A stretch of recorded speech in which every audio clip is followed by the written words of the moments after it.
ये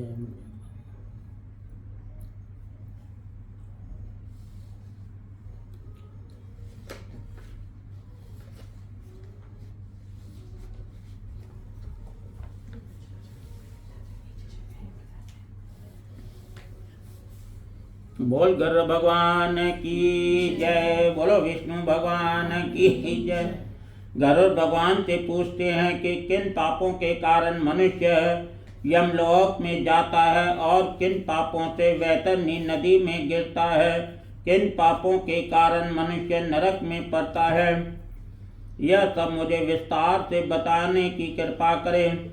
ऐतरी कथा बुद्धि गरुड़ चेस्तो, हे भगवान, कह रे पाप कर्म करन सा कौन से पाप कर्म करने से मनुष्य नरक में जाता है और कौन से पाप कर्म करने से मनुष्य वैतरणी नदी में गिरता है, कृपा करके मुझे विस्तार पूर्वक इसका वर्णन करके बताइए। भगवान ने गरुड़ को बताया, हे गरुड़, जो शुभ कर्मों के विपरीत हमेशा अशुभ कार्य करता है, ऐसे पापी मनुष्य बार बार नरक में जाते हैं। गरुड़ कहता है, हे भगवान, जो शुभ कर्मों के विपरीत हमेशा अशुभ कार्य करता है, ऐसे पापी मनुष्य ही नरकों में जाते हैं। जो खराब कर्म करेंगे वही तो नरक में जाएंगे ना, जो अच्छे कर्म करेंगे वो नरक में क्यों जाएंगे, वो जाएंगे ही नहीं। और दुख के बाद पुनः दुख भोगते रहते हैं, अर्थात पापी मनुष्य हमेशा दुखादि का अनुभव करते हैं। जो पापी पुरुष होता है, मनुष्य होता है, वो हरदम दुखी ही रहता है, वो सुखी कभी भी नहीं रहेगा, क्योंकि उसका मन जो है वो अशांत रहता है। धर्मराज के पुर के 4 दरवाजे हैं, उनमें पूर्व, पश्चिम और उत्तर के द्वारों से धर्मात्मा मनुष्य जाते हैं, परंतु दक्षिण द्वार के केवल पापी मनुष्य ही जाते हैं। कल भी मैंने आपको बताया था, धर्मराज के नगर को 4 दरवाजे हैं, पूर्व, पश्चिम, उत्तर।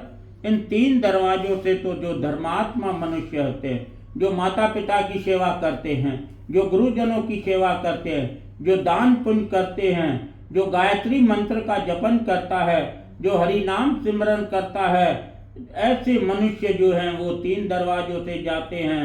बाकी जो पापी जीव होते हैं, जो हर समय पाप कर्म में लिप्त रहते हैं, ऐसे मनुष्य ही दक्षिण वाले दरवाजे से चलकर वहां धर्मराज के नगर में पहुंचते हैं।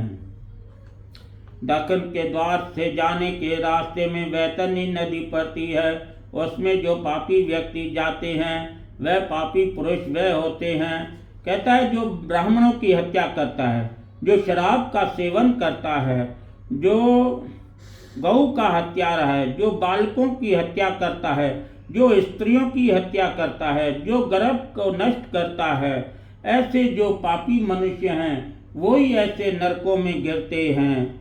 भलाई की बात भी न सुनने वाले, शास्त्र की आज्ञा किसी भी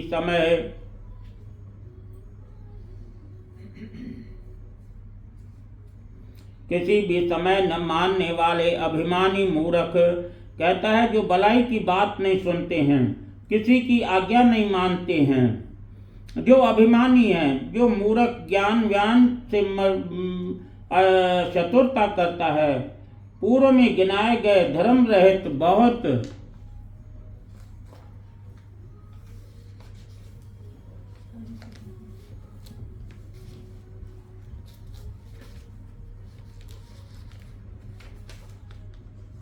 बहुत से पापी जीव रात दिन, कहता बहुत से ऐसे पापी जीव रात दिन रोते हुए यम मार्ग में आते हैं। अच्छे स्वभाव वालों से द्वेष करने वाले, जो अच्छे स्वभाव वाले हैं उनसे द्वेष भाव रखते हैं। पतिव्रता स्त्री का त्याग करने वाले व्यक्ति वैतरणी नदी में गिरते हैं। हजारों गुण जिस पुरुष में हैं उनमें दोष आरोपण का सत्य व्यक्तियों की निंदा करने वाले मनुष्य वैतरणी में गिरते हैं। कहता है, जो सत्य व्यक्ति होता है उसकी जो निंदा करता है वो भी वैतरणी नदी में गिरता है। ब्राह्मण की पुत्री को अपनी पत्नी बनाने वाला शूद्र राज महर्षि के साथ व्यभिचार करने वाला, पराई महिला का अपहरण करने वाला, कन्या के साथ व्यभिचार करने वाला। कहता है जो पराई स्त्री का अपहरण करता है और अपने घर में बैठा लेता है, ये भी एक पाप है। कहता है जो कन्या के साथ व्यभिचार करता है, गलत काम करता है, ऐसे जो पापी जीव हैं वो उन नरकों में गिरते हैं। पूर्व में कहे हुए तथा अन्य बहुत से शास्त्र विरुद्ध काम करने वाले, निहित कर्मों का त्याग करने वाले सब मूर्ख पापी व्यक्ति वैतरणी नदी में गिरते हैं। कहते हैं जो भी मूर्ख और पापी व्यक्ति है वो सब वैतरणी नदी में गिरते हैं। इसीलिए प्रथम में गिनाए गए ऐसे अत्युष्ट कष्ट पापियों को वैतरणी नदी में डालते हैं। जिसने कृष्णा गाय का दान नहीं किया और न औद्रिक दैविक क्रिया की, ऐसे आदमी वैतरणी नदी में दुखों को भोग तीर मिसाल मली पेड़ के नीचे यातना को भोगते हैं। कहता जिसने गौदान नहीं किया है, जिसने परलोक संबंधी पिंडदान आदि नहीं किए हैं, वह मनुष्य वैतरणी नदी में अनेक प्रकार के दुखों को भोगता है। कहता है तीर्थ यात्रा न चाहने वाले और विधवा स्त्री का शील हरण करने वाले, स्वामी को दूषण लगाने वाले, स्त्री पर पुरुष का सेवन करने वाली इत्यादि सब पापी जीव शाल मली पेड़ के नीचे आकर दुख भोगते हैं। कहता है जो स्त्री है अपने पुरुष को छोड़कर पराये पुरुष से मिलन करती है, यह भी एक पाप है। ऐसे कई पापी जीव अनेक प्रकार के दुखों को भोगते हैं। पिटाई करने से नीचे गिरे हुए पापियों को यमदूत नरकों में फेंकते हैं। उन नरकों में जो पापी गिरते हैं उनके बारे में तुमको बताता हूँ। वेद की निंदा करने वाले, नास्तिक, मर्यादा का उल्लंघन करने वाले। कहता है जो वेदों की निंदा करता है, अपने जो शास्त्र हैं, पुराण हैं, उनकी निंदा करता है, कहता है इसमें कुछ नहीं है, तो वो भी एक पाप है। कहता है जो नास्तिक है, किसी को नहीं मानता है, ना भगवान को माने, ना वेद को माने, ना कथा को माने, किसी को नहीं मानता है। कहता है जो मर्यादाओं का उल्लंघन करता है, हमारी जो बड़ों ने मर्यादाएं की है, हम उनको नहीं मानकर गलत कार्य करेंगे तो वो भी एक किस्म का पाप है। कहता है जो कंजूस है, विषयों में डूबे रहने वाला है, दम्भी कृतधन है, मनुष्य निश्चय ही नरकों में गिरते हैं। जो कुआं, तालाब, बावली, देवालय तथा सार्वजनिक स्थान, धर्मशाला आदि को नष्ट करते हैं। कहता है जो कुआं, तालाब, बावली, देवालय, देव मंदिर, सार्वजनिक स्थान, धर्मशाला, इनकी तोड़ फोड़ करके हरण कर लाता है, उसके ऊपर कब्जा कर लेता है, तो ये भी एक पाप है। कहीं मंदिर बना हुआ है, अपन उसको तोड़ करके और अपना कब्जा कर लेवें, तो ये भी एक गलत काम है। जो व्यक्ति शिव जी की, पार्वती जी की, विष्णु की, सूर्य की, गणेश की, सदगुरु की और पंडित की पूजा नहीं करते वे नरक में जाते हैं। कहता है जो व्यक्ति शिव जी भगवान को नहीं मानता है, पार्वती देवी को नहीं मानता है, विष्णु भगवान को नहीं मानता, सूर्य गणेश को नहीं मानता, हमारे जो सदगुरु हैं, हर किसी का कोई न कोई गुरु होता है, हर किसी को गुरु होता है, वो अपने गुरु को नहीं मानता है या पंडित की पूजा नहीं करता है, ऐसे जीव नरकों में जाते हैं। ब्राह्मण होकर दासी का सेवन करने से नरक में जाता है। अगर एक ब्राह्मण भी है, वो भी अगर किसी दासी को अपने घर में बैठा लेता है तो वो भी एक पाप है। ब्राह्मण होकर शूद्र की लड़की से पुत्र को पैदा करने से ब्राह्मणत्व नहीं रहता है। श्राद्ध के दिनों में स्त्री का सेवन करते हैं वह नरकगामी होते हैं। जो आदमी अपने शरीर की विष्ठा को आग, जल, उपवन, रास्ते या गौशाला में डाल देते हैं वह निश्चय ही नरक में जाते हैं। हथियारों का निर्माण करने वाले, बाण और धनुष का निर्माण करने वाले तथा इनकी बिक्री करने वाले भी नरक में जाते हैं। कहता है जो हथियारों का निर्माण करके बेचता है ये भी एक पाप है। लेकिन यहाँ कोई मानता है? यहाँ कोई नहीं मानता है।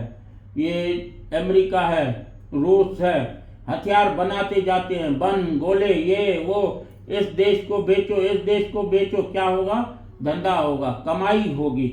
लेकिन उसके जो विस्फोटक है, बम है, वो अगर किसी के ऊपर गिरेंगे तो हजारों लाखों आदमी मर जाएंगे। लेकिन उनको तो क्या है? पैसा कमाना है, उनको तो पैसा कमाना है। तो भगवान क्या कहता है? जो हथियारों बनाते हैं और हथियारों की बिक्री करते हैं यह भी एक पाप है। लेकिन यहाँ पे संसार में कोई समझता नहीं है। जो आदमी आध्यात्मिक विद्या प्रदान करने वाले गुरु को नहीं मानते, कहता है जो आदमी आध्यात्मिक विद्या प्रदान करने वाले गुरु को नहीं मानते, हम अगर किसी गुरु के पास जाते हैं, उससे नाम सिमरन का उपदेश लेते हैं, अगर उसको हम नहीं मानते हैं, ये भी एक गलत है। क्योंकि उसने हमको विद्या दी है, गुरु का उपदेश दिया है, गुरु का नाम दिया है। अगर हम उसी को ही नहीं मानेंगे तो हमारे ऊपर दोष का आरोप लगता है।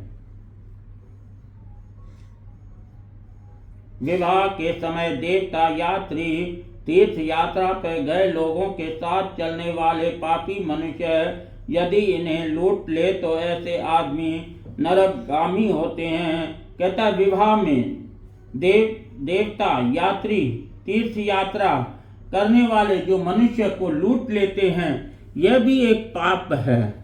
अगर हम कहीं विवाह में जाते हैं तो वहां पर अगर हम चोरी वोरी करके ले जावे, कोई सामान पड़ा हुआ है, किसी की पर्स पड़ी है, गोल्ड पड़ा हुआ है, चलो उठा लो, कौन देखता है, चलो ले चलो, अपने काम आ जाएगा, तो ये भी एक गलत काम है। अगर हमारे साथ कोई हमारा मित्र, हमारी सहेली यात्रा पे जाते हैं, तीर्थ यात्रा पे जाते हैं और हम उसके सामान को लेके लूट के चले जाएं, उसको छोड़ के आधे में ही, तो ये भी एक क्या है? गलत काम है। यहाँ पर भगवान का मेन कारण क्या है? कोई भी गलत कार्य नहीं करो, जो भी सत्य कार्य है वो करो।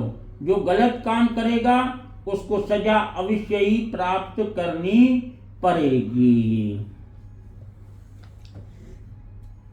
नरकगामी होते हैं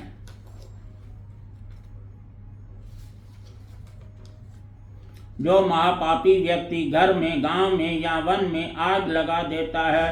कहता है जो महापापी व्यक्ति घर में, गांव में या वन में आग लगा देता है यह भी एक पाप है। कई ऐसे उपद्रवी होते हैं जो ये करते हैं उपद्रव, लड़ाई झगड़े जो करते हैं, वो लोगों के घर में आग लगा देते हैं, गाड़ियों में आग लगा देंगे, मोटरसाइकिल में आग लगा देंगे, किसी गांव को जला देंगे, किसी पूरे जंगल वन को जला देंगे, तो ये भी तो एक पाप है ना। हिंदू कभी भी उपद्रव नहीं करता है, हिंदू कभी भी उपद्रव नहीं करता है। ये कौन करते हैं? मुसलमान। ये कौन करते हैं? मुसलमान। मुसलमान जो है वो राक्षस है और अपन हिंदू जो हैं वो हम सात्विक ही हैं।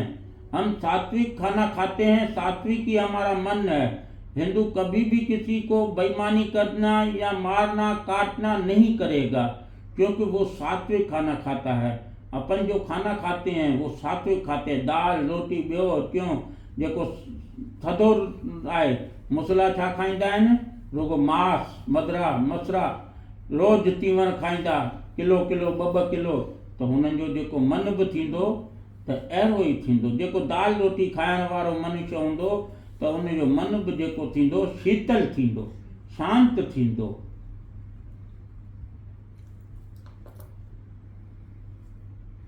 इस अग्नि से जले हुए अंग वाला वह पापी जब छाया की याचना करता है तब यमदूत उसे असपत्रिक नामक वन में ले जाते हैं। उस व्यक्ति को जब बहुत प्यास लगती है तब वह जल पीने की याचना करता है। कहता उस व्यक्ति को जब प्यास लगती है तब वो याचना करता है, भाई मुझे पानी पिला दो। तब वहाँ पे यमदूत क्या करते हैं? खून जो होता है वो उसको गर्म करके वो पिला देते हैं। बोलते हैं तुमने कभी किसी को जलदान किया ही नहीं है तो तुम जल के अधिकारी नहीं हो, तुम ये अपना खून लियो और इसका पान करो, इसको पियो, जिससे उसके पेट की अंतड़ियां जल जाती है, जिससे देह नीचे गिर जाती है। यही सब शास्त्रों में बताया गया है। इस तरह दुख पाते हुए भयंकर कुंड में महाप्रलय तक हजारों स्त्री पुरुष पड़े रहते हैं। कहता इसी तरह दुख पाते हुए भयंकर इस नरक यातना में हजारों स्त्री और पुरुष पड़े रहते हैं और दुख उठाते रहते हैं। सब पापी दुख भोग कर ब्रह्मा के अंतिम दिन में त्रिलोकी का जब नाश होता है, तब उन नरक के प्राणियों का भी नाश हो जाता है। कहता सब प्राणी दुख भोगते रहते हैं। जब ब्रह्मा का एक दिन होता है तब जल समापत्ति होती है। जल समापत्ति होती है जैसे चवंदा आहिनि प्रलय, हाँ प्रलय जैसे चवंदा आहिनि। त उहा प्रलय जॾहिं थींदी आहे तॾहिं सॼे विश्व जी नास्ती थी वेंदी आहे। उनमें केरु बचंदो आहे, केरु बि कोन बचंदो आहे। हिकु सप्त ऋषि ऐं हिकु मार्कंडेय ऋषि अथव। मार्कंडेय ऋषि उहे जेके आहिनि बचंदा आहिनि, उहे ई ॿ सत हू हिकु 8 ॼणा उहे उन प्रलय खे ॾिसंदा आहिनि। हीउ सॼो जेको बि संसार आहे जलमयी थी वेंदो आहे। सॼो संसार जलमयी थी वेंदो आहे। चतो जॾहिं हिन संसार जी नास्ती थींदी आहे तॾहिं नरकनि में बि उन्हनि जी नास्ती थींदी आहे। वरी उन्हनि खे वापसि जन्म मिलंदो आहे। फिर सृष्टि की उत्पत्ति के समय वे पापी जीव नरक में ही आकर उत्पन्न होते हैं। इस तरह पापों के क्षय फल को भोगकर यमराज की आज्ञा से स्थावर होते हैं, स्थावर आदि होते हैं। उस स्थावर जाति को कहते हैं कि उसके बाद फिर उनका जन्म होता है नारकीय जीव का। फिर वो पहले क्या बनते हैं, स्थावर। स्थावर यानी कि चल फिर सकने वाले नहीं। जैसे पहाड़ हुए, ये चल नहीं सकते हैं, एक जगह खड़े रहेंगे। पहाड़ भी एक योनि है, एक जीवन है पहाड़ का। पहाड़ जैसे पेड़ हुए, पेड़ चल फिर नहीं सकते हैं, एक जगह उगेंगे वहीं पे खड़े रहेंगे। बड़े बड़े पेड़ हुए, ये अपने तो पौधे जो हैं बहुत छोटे हैं, वो तो बड़े बड़े शाही पेड़ होते हैं जो एक जगह खड़े रहते हैं। पहले जन्म होता है स्थावर योनि में। उसके बाद होता है पशु पक्षियों का जन्म। चिड़िया, मगरमच्छ, ये वो जलचर, मछलियाँ, मेंढक, चूहे वगैरह, बिल्ली, जानवर जो हैं उनके जन्म होता है। वो जन्म भोग के फिर आता है मनुष्य जन्म। अब आपके कोई अच्छे कर्म किए हुए हैं तो आप किसी अच्छे घर में जन्म लेंगे, किसी अच्छे कुल में जन्म लेंगे, तो वहाँ पे आपका जीवन सुधर जाएगा। अगर आपके कर्म खराब हैं तो आप किसी कोली कच्छी के घर में जाके जन्म लेंगे, वहाँ पे खाने के लिए भी नहीं मिलेगा। खाने के लिए नहीं मिलेगा तो आप क्या करोगे, चोरी करोगे, बेईमानी करोगे। वो चोरी करेंगे, बेईमानी करेंगे, गलत काम करेंगे, फिर जाकर हम नरकों में पड़ेंगे। तो भगवान यहाँ कहता है कि ये जो जीवन है ऐसे चलता रहता है, कभी नीचे कभी ऊपर, कभी नीचे कभी ऊपर। जिस प्रकार से एक रहट होता है, रहट क्या है, कुआं होता था पहले, आप तो जानते होंगे। कुएं के ऊपर एक पाइप लगा रहता था, पाइप पे एक चक्रा लगा रहता था, उसमें रस्सी बांध के पानी खींचते थे। बाल्टी कभी नीचे जाएगी कभी ऊपर आएगी, बाल्टी कभी नीचे जाएगी कभी ऊपर आएगी। तो यहाँ भगवान जो उदाहरण देता है, कहता है वैसे ही मेरी माया से, खुद की नहीं, भगवान कहता है मेरी माया से यह जो मनुष्य है कभी पृथ्वी पे है कभी नरकों में है, कभी पृथ्वी पे है कभी नरकों में है। यानी कि इसका उद्धार तो हुआ ही नहीं ना। उद्धार का मतलब क्या है, मुक्ति, मोक्ष। मोक्ष का मतलब क्या है कि आप फिर जन्म नहीं लेंगे, आप फिर जन्म नहीं लेंगे। जब तक मोक्ष नहीं पाते हो तब तक आपका उद्धार नहीं होता है।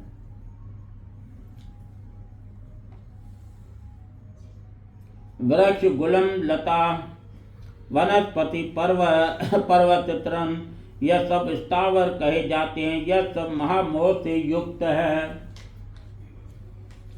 कीट पशु पक्षी जलचर एवं देव इन योनियों को मिलाकर 84 लाख योनियों में, इन सभी योनियों में घूमते हुए जीव मनुष्य योनि में पहुंचता है।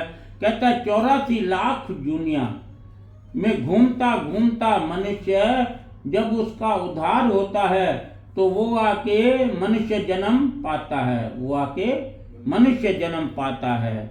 मनुष्य योनि में भी नरक से आए व्यक्ति चांडाल के घर में जन्म लेते हैं। कहता है मनुष्य योनि में भी अगर हमने जन्म लिया तो नरकों से अगर आए हुए हैं तो हमको चांडाल जाति में जन्म मिलेगा। चांडाल यानी कि नीच जाति, चांडाल यानी कि नीच जाति में जन्म मिलेगा। वही बताया मैंने, नीच जाति में जन्म मिलेगा तो क्या खाने के लिए भी नहीं होगा, खाने के लिए नहीं होगा तो हम क्या करेंगे, चोरी चकारी करेंगे, तो उससे हमारा पाप बढ़ेगा, फिर हम नरकों में जाएंगे, हमारा उद्धार नहीं होता है। मनुष्य जन्म में ही हम अपना उद्धार कर सकते हैं। ये जो कुत्ते हैं, बिल्ली है, गाय है, मेंढक हैं, चिड़ियाएं हैं, कबूतर हैं, ये भी सोते हैं, जागते हैं, खाना खाते हैं, भूख लगती है तो ये भी बच्चे पैदा करते हैं, लेकिन इनमें ज्ञान नहीं है। ज्ञान किसको है? मनुष्य को है। मनुष्य जानता है कि ये जो कार्य मैं कर रहा हूँ सही है, ये जो कार्य मैं कर रहा हूँ वो गलत है, तभी उसको ज्ञान की प्राप्ति होती है। ज्ञान की प्राप्ति में क्या है? आप कई शास्त्र पढ़ लेंगे, शिव पुराण भी पढ़ लेंगे, भागवत पुराण भी पढ़ लेंगे, गीता भी पढ़ लेंगे, सब आप पढ़ लो, गरुड़ पुराण भी पढ़ लो। जब तक इसमें जो सार है उसको आपने नहीं ग्रहण किया तो आपने प्राप्त क्या किया? आपने तो केवल ये पढ़ के और छोड़ दिया। ये पंडित जी आए हैं, ये कथा वार्ता करके चले जाएंगे, लेकिन इनमें जो बात है उनको आप स्मरण नहीं करेंगे, हंडाएंगे नहीं अपने मन में, तो तब तक आपको ज्ञान कहाँ से मिलेगा? ज्ञान के दो ही अक्षर हैं, मम मेरा न मम है। मम मेरा, ये मेरा है, मकान मेरा है, घर मेरा है, गाड़ी मेरी है, मिल्कियत मेरी है, धन मेरा है, पत्नी मेरी है, बेटा मेरा है। तुम्हारा क्या है? तुम्हारा तो अपना शरीर ही नहीं है। वो शरीर भी आप यही छोड़ के चले जाएंगे तो तुम्हारा है क्या? तुम्हारा है क्या? हमारे माँ बाप कहाँ हैं? ऊपर है। हमारे बाप भाई कहाँ हैं? ऊपर है। हमारे यार दोस्त कहाँ हैं? ऊपर है। हमको भी एक दिन सबको ऊपर चलना है। हमको मकान कहाँ बनाना है? ऊपर बनाना है। यहाँ का लिए तो कुछ नहीं, यहाँ के लिए तो आप 2-3 मकान ले लोगे, फ्लैट ले लोगे। हाँ भाई ये सेठ है, इसने 3 फ्लैट है, 3 फ्लैट में रहता है और ये करता है। वो तो 3 फ्लैट दिखाए है ना आपने लोग बागों को, यहाँ पे है ना। ऊपर के लिए क्या बनाया? जब आप भगवान के पास जाओगे तो भगवान कहेगा भाई तू धरती पे गया था, क्या लेके आया मेरे लिए? अपन कहीं जाते हैं मेहमान बन के तो वो कहते हैं ना भाई वहां से बाहर विदेश से आए हो, कोई हमारे लिए गिफ्ट वगैरह लाए हो? नहीं लाए हो तो अपन निकाल के देते हैं, भाई ये गिफ्ट है, ये ले आप। तो भगवान भी हमको कहेगा तुम धरती पे गए थे, मेरे लिए क्या ले आए हो? केवल पाप, केवल बेईमानी, केवल झूठ, ये लाए हो। कोई सत्य का काम तो आपने किया ही नहीं है, कोई दान पुण्य तो आपने किया ही नहीं है, तो आप लाए क्या है? तो हम भगवान को क्या जवाब देंगे?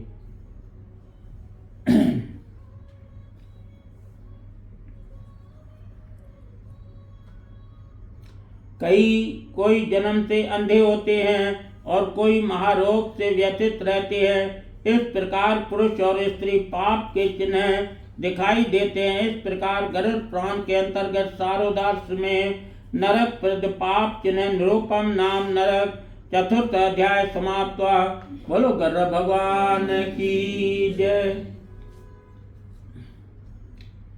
गरुड़ जी ने कहा, हे श्री कृष्ण, जिस जिस पाप से जो जो चिन्ह प्राप्त होते हैं और जिस जीव जिन जिन योनियों में जाते हैं वह मुझे कृपा करके बताइए। इतनी कथा सुनने के बाद गरुड़ जी कहते हैं, हे भगवान, जिस जिस पाप कर्म करने से जो जो चिन्ह प्राप्त होते हैं और जिन जिन योनियों में जाते हैं उसके बारे में मुझे विस्तार से बताइए।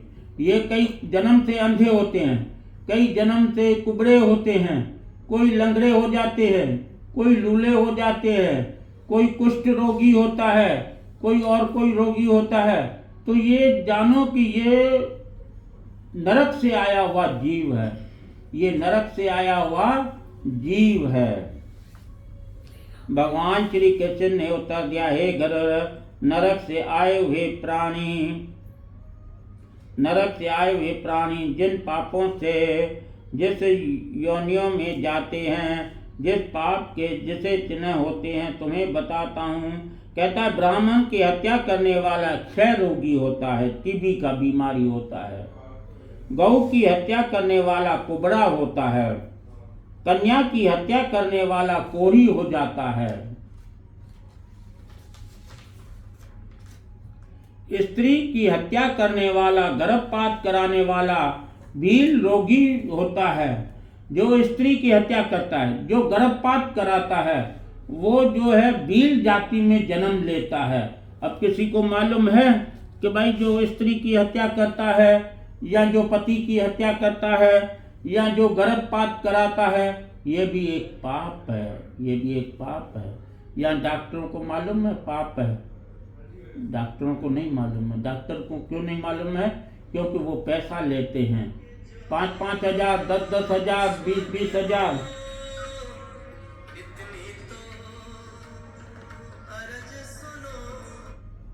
दस हजार, 20-20 हजार लेते हैं। एक दिन में अगर डॉक्टर ने 3 ऑपरेशन किया तो उसको कितने आ गए? 50,000, लाख कमा लिया डॉक्टर। तो ये कहेगा 1 लाख आ गया एक दिन में।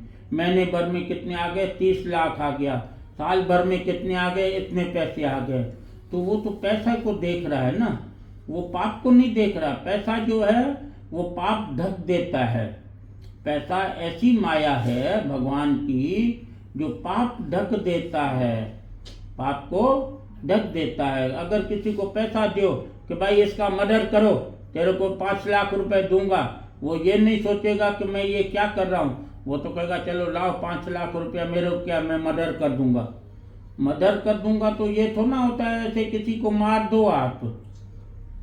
तो पैसा ऐसी चीज है जो वो पाप को ढक देता है। कहता है जो गर्भपात करता है, जो स्त्री की हत्या करता है, ये ऐसे जो है भील जाति में जन्म लेते हैं। कहता है जो झूठी गवाही होती है, जो झूठी गवाही देता है, झूठी गवाही भी आपको मालूम ही नहीं है तो आप गवाही कैसे देते हो? आप गवाही दे नहीं सकते हो ना। जब तक आपने अपनी आंखों से नहीं देखा है तो आप गवाही कैसे देते हैं? ये एक झूठी गवाही हो गई। कोर्ट में ऐसे कई लोग खड़े रहते हैं जो झूठी गवाही देने के लिए तैयार रहते हैं। वो दिन में 4-5 गवाहियां दे देंगे, 1000-2000 कमा के ले आएंगे, कहेंगे आज के 2000 मेरे पास आ गया। लेकिन तुमने जो झूठी गवाही दी है उसका भुगतान कौन भुगतेगा? अभी तो उसको पैसा दिख रहा है, लेकिन मालिक तो देख रहा है ना। मालिक तो हजारों आंखों से देख रहा है।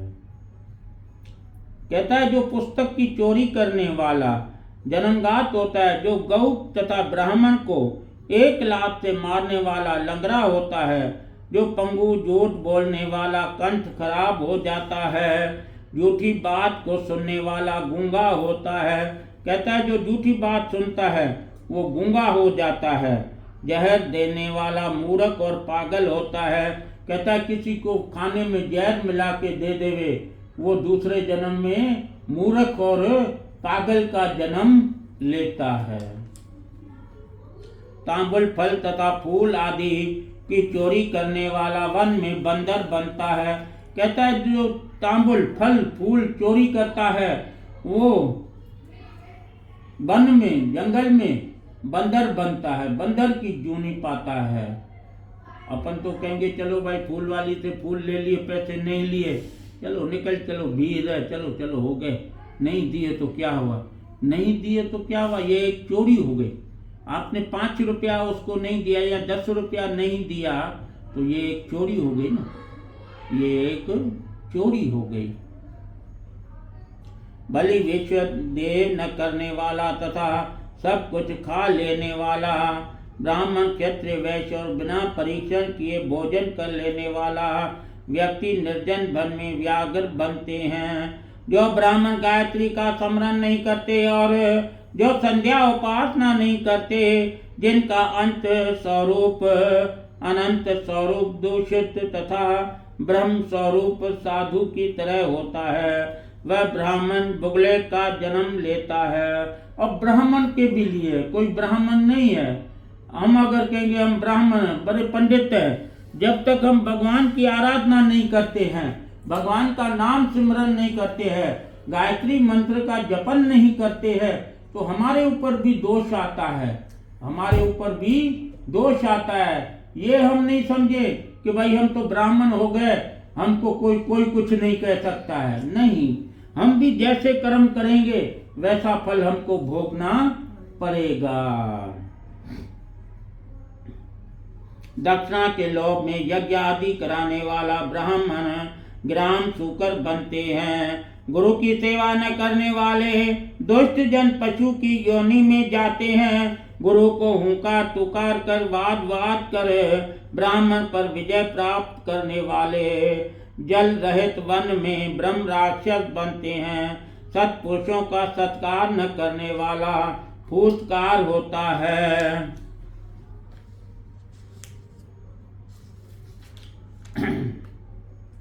मित्र को द्रोही पर्वत पर गंध होता है। क्रिय विक्रय में कपटी उल्लू की योनि में जाता है।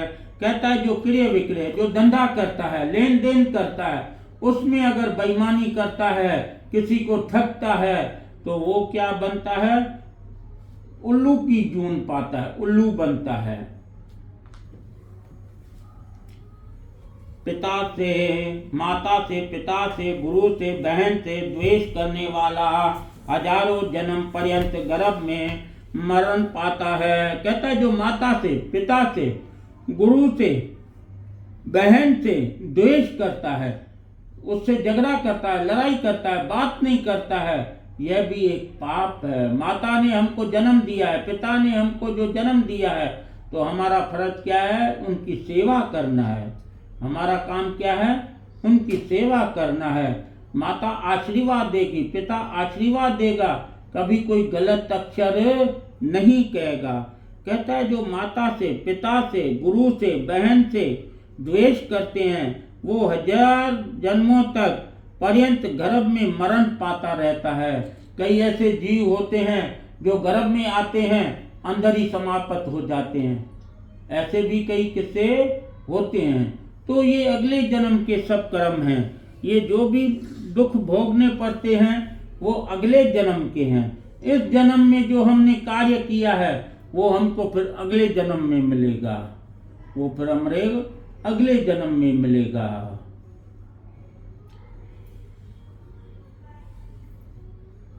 सगोत्र की स्त्री के साथ व्यभिचार करने वाला कामुक व्यक्ति मेरू पर्वत पिशाच होता है। कहता है जो छोटी लड़की के साथ व्यभिचार करता है वह व्यक्ति कामुक मरु प्रदेश में पिशाच बनता है, राक्षस बनता है। राजपत्नी के साथ गमन करने वाला ऊंट तथा दोस्त की पत्नी के साथ गमन करने वाला गधा बनता है। गुदा गमन करने वाला विष्टा भोगी सुअर होता है। शूद्रगामी बैल होता है। जो महाकामी होता है वह काम लंपट घोड़ा होता है, देवलोक कहलाता है।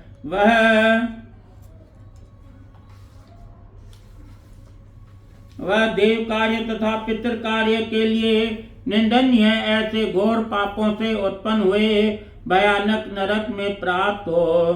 कर्म क्षय होने से मनुष्य लोक में उत्पन्न होते हैं। दूसरे की पत्नी को चुराने वाला, किसी की धरोहर को अपहरण करने वाला, ब्राह्मण के धन को हड़पने वाला नरक के दुख भोगने के बाद ब्रह्म राक्षस की योनि में जाता है। कहता है कोई दूसरे की पत्नी को हरण करता है, दूसरे की पत्नी का, एक शादी की औरत है, वो उसको प्रेम जाल में फंसा के अपने पास बैठा लेता है, तो ये भी एक पाप है। कहता ऐसे जो जीव हैं वो ब्रह्म राक्षस हो जाते हैं, राक्षस बनता है। अपने 7 कुलों का नाश करने वाला होता है। कहता है जो ब्राह्मण को धन देकर फिर आप ही छीन लेता है, उसके 7 कुलों तक नाश होता रहता है, उसके घर में कोई पैदा नहीं होता है, ऐसा वो ब्राह्मण का होता है। बलात्कार से या चोरी से ब्राह्मण के धन को प्रयोग करने वाला को कुल का नाश चंद्रमा तारागण के रहने तक होता है। लोहे का चूरन तथा पत्थर का चूरन विष आदि को प्राणी पचा सकता है, परंतु ब्राह्मण के धन को त्रिलोकी में स्थित कोई पुरुष पचा नहीं सकता है। कोई ब्राह्मण को दान देता है, दान देकर आप ही छीन लेता है, कहता है भाई मैंने बड़ा पाप किया है ब्राह्मण को दान देके, तो ये क्या है? गलत है। ये क्या है? गलत है। एक ने मेरे को सोने की अंगूठी दान करी, अब वो कहता है किसी दक्षिणा में लेन देन में कम पैसे दे रहा था। मैंने कहा भाई मेरी दक्षिणा मेरे को पूरी दीजिए। बोला आपको ये सोना दिया है, ये चांदी दी है, ये दिया है, कपड़े दिए हैं, वो दिए हैं। मैंने कहा भाई सोना ये आपका आपके पास रखिए, मेरे को नहीं चाहिए, मेरी दक्षिणा जो है वो मेरे को पूरी दीजिए। उसने क्या किया? मेरे से सोना छीन लिया। बोला चलो दे दो वापस। मैंने कहा भाई लियो तुम्हारा सोना तुम्हारे पास रखो, मेरे को नहीं चाहिए, मेरे को तो अपनी दक्षिणा जो मैंने कार्य किया है वो मेरे को दीजिए। अब आप बताओ, मैंने तो उसको दे दी, उसने या मेरे से ले लिया। जिसके घर में कार्य था वो कह रहा था कि भाई नहीं पंडित जी को दिया है तो पंडित जी को दे दो, ले जाओ। उसका जो मामा था लड़की का वो ले गया, बोला नहीं हमको नहीं देना। मैंने कहा ले जाओ भाई, ले जाओ, आप ले जाओ। तो अभी तो वो ले गया, वो खुश हो गया, भाई मैंने ब्राह्मण को पागल कर दिया, चर्या कर दिया और मैं ले लिया वापस सोना, गोल्ड ले लिया। लेकिन भगवान तो देख रहे हैं, जो पिंड दान करता है उस पे तुमने दान कर दिया, संकल्प लेके दान कर दिया। आप यहाँ संकल्प लेके दक्षिणा रखते हो, फिर आप ही छीन लो कि पंडित जी ये आप ऐसे क्या के लिए ले जा रहे हो, ये हमें वापस दे दो, तो ये तो गलत काम हुआ ना, ये तो गलत काम हुआ। तो ये कहता है कि उसकी 7 कुलें नष्ट होती रहती है, लेकिन समझना वाला समझे, ना समझे तो मूर्ख है।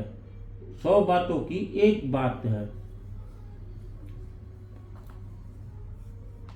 जैसे उल्लू का पुल बादलों के बरसने से नष्ट हो जाता है, देव द्रिय का उपभोग करने से या ब्रह्म स्वरूप का हरण करने से या ब्रह्म का अतिक्रमण करने से वंश पतित होता है।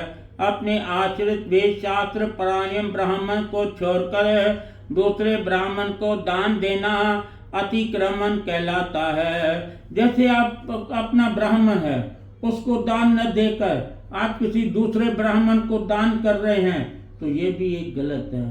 आपका जो ब्राह्मण है आप उसको दान करिए, दूसरे ब्राह्मण का क्या हक है कि वो आपसे ले जावे। परमानेंट आपका जो ब्राह्मण है, जो आ रहा है, जो पूजा कर रहा है या कार्य कर रहा है, आप उसको न देके आप दूसरे पंडित जी को दान दे देवे, तो ये तो गलत हुआ ना।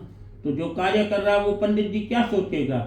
वो कहेगा मेरे को ये दक्षिणा नहीं दे रहे हैं, उस ब्राह्मण को दक्षिणा दे रहे हैं, तो ये तो गलत हुआ ना, ये तो गलत हुआ।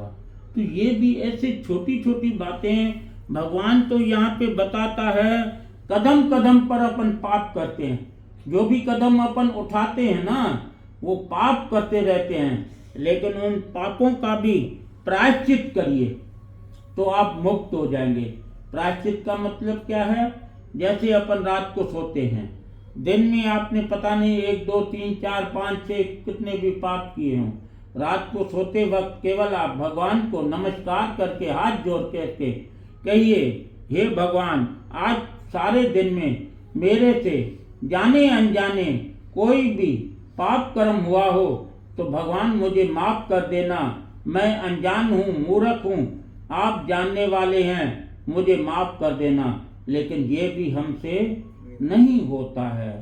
अगर कोई सिंधी होगा या मारवाड़ी होगा या जैनी होगा, रात को दुकान से आएगा, ऑफिस से आएगा, हाथ पांव धो के फ्रेश होके बैठेगा, टेबल पे टीवी चलाएगा, बोतल सामने रखेगा, गिलास रखेगा, 2 पैक पिए, खाना खाया, चलो सो गया, वो भगवान तो भूल गया।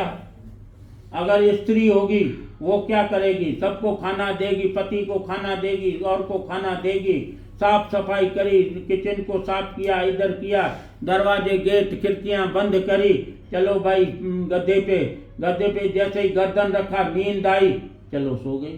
तो भगवान तो भूल गया ना। भगवान कब याद आएगा? भगवान तो याद आया ही नहीं। भगवान तो याद आया ही नहीं। आप भगवान को से प्रायश्चित करिए तो वो भी आपके पाप जो हैं नाश हो जाते हैं। जैनी है, जैन धर्म जो है, जैन धर्म हर 6 महीने में प्रायश्चित करता है। ये आपको मालूम है? जैन धर्म जो है वो हर 6 महीने में सबसे प्रायश्चित करता है। जो भी उनके मिलने वाले होते हैं, संबंधी होते हैं, साथी होते हैं, यार दोस्त होते हैं, सबसे उससे क्षमा याचना कहते हैं। उसको क्षमा याचना कहते हैं। कहते हैं भाई हमारे से कोई भूल चूक हुई हो तो आप क्षमा करो। तो ये प्रायश्चित हुआ। जब तक हम प्रायश्चित नहीं करेंगे तो हमारे कष्ट कैसे दूर होंगे?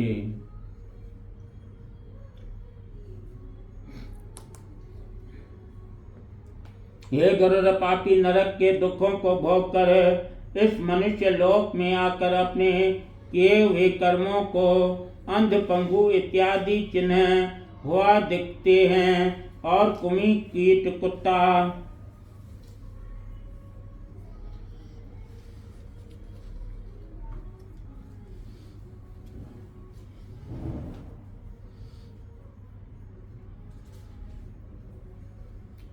कुमी, कुत्ता, पशु पक्षी, चांडाल आदि योनियों में दिखाई देते हैं, और महान रोग से युक्त हो इन पूर्व के कई हुई योनियों में पैदा होते हैं, मृत्यु को प्राप्त होते हैं। जन्म तथा मरण, सद्वज जरायुज सब प्रकार के प्राणी शरीरधारी मात्र को होता है। इस संसार चक्र की प्रवृत्ति ऐसी हो रही है जिस प्रकार घंटों यंत्र की तरह भ्रमण करता है। अनेक कल्प बीत जाते हैं, फिर बिना भोगे कर्मों का विनाश नहीं होता है।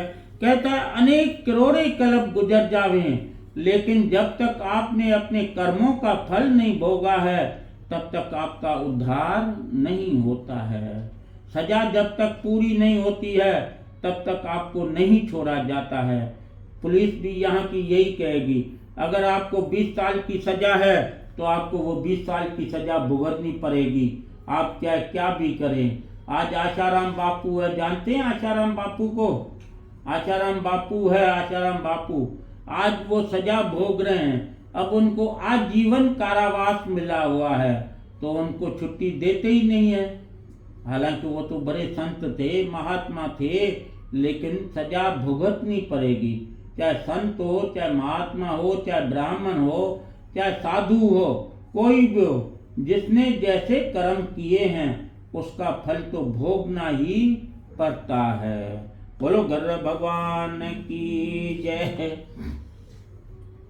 गरुड़ जी ने कहा, हे केशव, नरक से आया हुआ जीव माता के गर्भ में कैसे उत्पन्न होता है? वह गर्भवास आदि के दुखों को जिस प्रकार भोगता है वह सब मुझे बताने की कृपा करें। इतना कहते हुए गरुड़ कहते हैं, हे केशव, ये जो नरक से आया हुआ जीव है वो माता के गर्भ में कैसे आता है, और माता के गर्भ में जो दुख प्राप्त होते हैं वो कैसे प्राप्त करता है, कैसे भोगता है? कृपा करके मुझे इसके बारे में बताइए। सबसे बड़ा जो कुंभीपाक नरक है वो है माता का गर्भ, वो है माता का गर्भ। चारों तरफ से बंद है, अंधेरा है, वहां पे विष्ठा पड़ी हुई है, मूत्र पड़ा हुआ है, उसमें चारों तरफ से जंजीरों में जकड़ा हुआ, ऊंधी पीठ किया हुआ, गर्दन नीचे किया हुआ माता के गर्भ में रहता है। माता कभी गरम खा लेती है, कभी खट्टा खा लेती है, कभी मिर्ची ज़्यादा खा लेती है, तो उसकी भी वेदना भी उसको ही भोगनी पड़ती है माता के गर्भ में। तो सबसे जो बड़ा कठिन जो नरक है वो है माता का गर्भ। वो तो यहाँ बताता है वो माता के गर्भ में कैसा आता है। कोई तो ऐसा प्राणी है, कोई तो ऐसा मनुष्य है जो माता के गर्भ में बैठ के उसको बनाता है, माता के गर्भ में बैठ के उसको बनाता है। नाड़ियां बनती है, छिद्र बनते हैं, चमड़ी बनती है, हड्डियां बनती है, कैसे जुड़ती है, कैसे करते हैं। तो ये सारे कार्य कोई न कोई तो ऐसी शक्ति है जो वो माता के गर्भ में बैठ के करती है। स्त्री की ऋतुकाल के मध्य में पापी पुरुष के शरीर की उत्पत्ति होती है। मनुष्य रूप का मरने से इंद्र की हत्या लगी।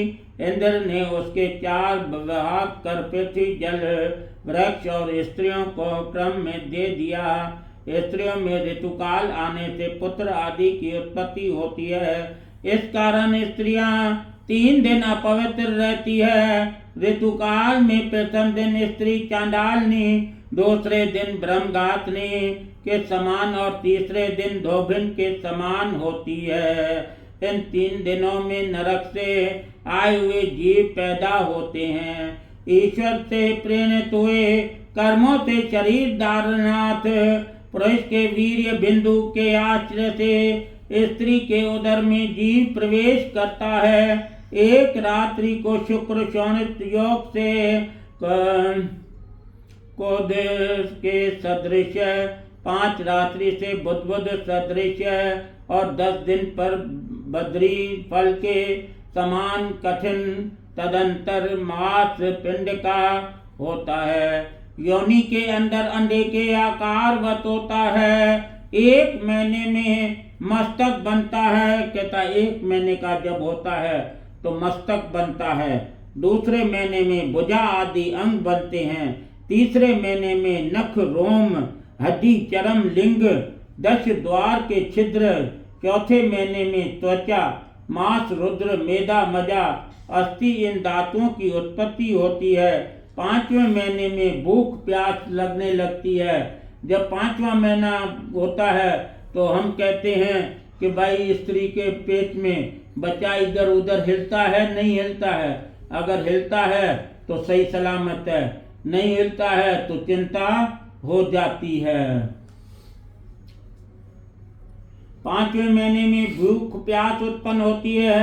6ठे महीने में गर्भ की झिल्ली से आच्छादित होकर दाहिनी कुक्षी में गर्भ भ्रमण करने लगता है। माता के भक्षण किए गए अन्न आदि से बढ़ता हुआ गर्भ जीव, विष्ठा, मूत्र आदि का स्थान तथा जहाँ अनेक जीवों की उत्पत्ति होती है, ऐसे उदर में शयन करता है। वहाँ कुमी जीव के काटने से सब अंग कष्ट पाते हैं। फिर भीतर से तथा ऊपर से आंत से वेष्टित होता है। उसकी पीठ और गर्दन कुंडलाकार रहती है। इस प्रकार अपने अंगों से चेष्टा करने में असमर्थ होकर वह जीव पिंजरे में स्थित पक्षी की तरह माता की कुक्षी में अपने सिर को दबाए हुए पड़ा रहता है।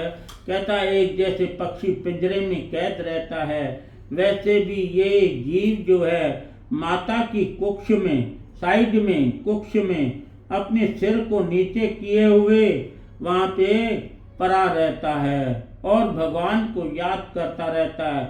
जे हमारे कर्म अच्छे हुए तो हमारे को ज्ञान की प्राप्ति होती है।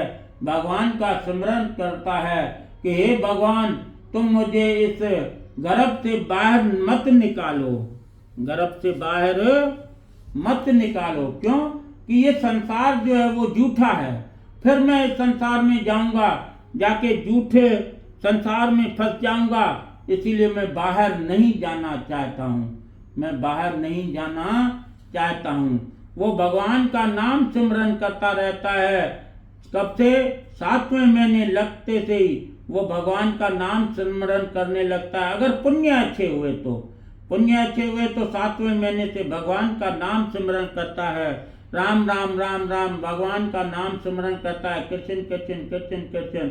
ऐसे जब 10वां महीना होता है, 9 महीने पूरे हो जाते हैं, 9 महीने और 9 दिन होते हैं, फिर जो प्रसूति पवन होती है, हवा जो होती है, वो उसको जब टाइम पूरा हो जाता है, जब झट गर्भ से अंदर से धक्का देती है तो वो बच्चा बाहर आ जाता है। अगर उससे वो जो ज्ञान प्राप्त था वो भूल जाता है, राम राम की जगह वो उहाँ करने लग जाता है। हम जो कहेंगे सबको बधाइयो बधाइयो बधाइयो, बेटा हुआ है, बेटी हुई है, ये है वो है, चलो भाई नर्स भी कहेगी जो पैसा, ब्राह्मण भी कहेगा जो पैसा, दक्षिणा जो, ये करो, हम तो मिठाइयाँ बांटेंगे। लेकिन वो जीव आया है वो दुखी है, उससे भगवान का नाम सिमरन तो भूल गया, वो तो उहाँ करने लग गया। राम राम जो जप रहा था वो भूल गया। फिर वो जब बड़ा होता है, जो पराधीन होके दुख भोगता है, जब वो छोटा होता है, हम क्या करेंगे, बच्चे को इधर सुला देंगे उधर सुला देंगे, फिर मच्छर काटेंगे, मक्खियां काटेगी। वो बच्चा बोल तो सकता नहीं है, भाई मेरे को मच्छर काट रहे हैं, मक्खियां काट रही हैं, रोने लगता है। रोने से उसके माता पिता उसको कहते हैं, अरे देखो देखो बच्चा रो रहा है, कहीं भूख लगी है, ये लगा है, दूध पिला दो, ये कर दो वो कर दो, ऐसे हम कहते रहते हैं। जब वो 5 साल का होता है तो स्कूल में जाता है। स्कूल में पढ़ाई नहीं करने से मास्टर मारता है, जो शिक्षक होता है, क्यों भाई आज पढ़ाई नहीं करके आया, आज याद नहीं करके आया, आज होमवर्क नहीं करके आया, डंडे मारता है। वो डंडे खाने से भी परेशान होता है, फिर कहता है मैं स्कूल ही नहीं जाऊंगा। फिर कभी बाहर भाग जाता है, कभी इधर भाग जाता है, कभी उधर भाग जाता है। जो सच्चा होगा वो तो स्कूल जाएगा, डंडे भी खाएगा, मार भी खाएगा तो जाएगा स्कूल। तो ऐसे है। फिर जब वो धीरे धीरे बड़ा होता है, 14-15 साल का होता है या 20 साल का होता है, तो पिताजी कहेगा चलो भाई कंपनी में, दुकान पे चलो, धंधा करो। पिताजी क्या कहेगा, चलो कंपनी में धंधा करो। धंधा करने जाएगा तो रकम देखेगा, पैसे आएंगे, आज 500 आए, आज 1000 आए, आज 10,000 आए, आज 20,000 आए, तो फिर पैसे कमाने लगेगा, तो उसमें पागल हो जाएगा। फिर जब 25 या 27 साल का हुआ तो माता पिता कहेंगे अब बड़ा हो गया, अब इसको शादी कराओ। तो भगवान कहता है मेरी माया के द्वारा रचित स्त्री, मेरी माया के द्वारा बनाई गई स्त्री को जब वो पुरुष देखता है तो वो स्त्री को देखते ही पागल हो